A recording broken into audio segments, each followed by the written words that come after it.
আমি আগে এই ওষুধ খাওয়ার আগে আমি 10 মিনিট 15 মিনিট বাথরুমে যে বসে থাকতাম। এখন এই ওষুধটা খাওয়ার পরে আমার আর লেট হয় না, খুব বাথরুমটা ক্লিয়ারভাবে হচ্ছে। মানে সকালে যেতাম আর পরের দিন সকালে, এখন ওই 2 ঘন্টা পরে আমি সকালে 2 থেকে 3 বার বাথরুম করেছি। আমার পেট একদম আল্লাহর রহমতে খুব ক্লিয়ার। আসসালামু আলাইকুম চাচা। ওয়ালাইকুম আসসালাম। চাচা, আপনার তো দীর্ঘদিন যাবত থেকে গ্যাসের সমস্যা, যার কারণে আপনি আমাদের থেকে একটি মেথিমিক্স প্লাস নিয়েছেন। তো এটা খাওয়ার পর এখন কি অবস্থায় আছেন? আমি আগে এই ওষুধ খাওয়ার আগে আমি 10 মিনিট 15 মিনিট বাথরুমে যে বসে থাকতাম।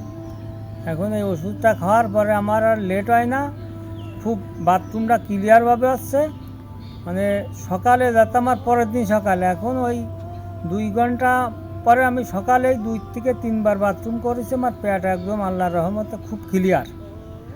যাক, আর গ্যাসের জন্য কি অন্য কোনো ওষুধ খাইতেন? হ্যাঁ, গ্যাসের বড়ি খেতাম, সে বড়িটা এখন খাচ্ছি না। এখন এটা নিয়মিত সেবন করতেছেন? হ্যাঁ, এটাই আমি নিয়মিত খাচ্ছি, যাক আমি উপকার পাইছি। যাক, ধন্যবাদ চাচা।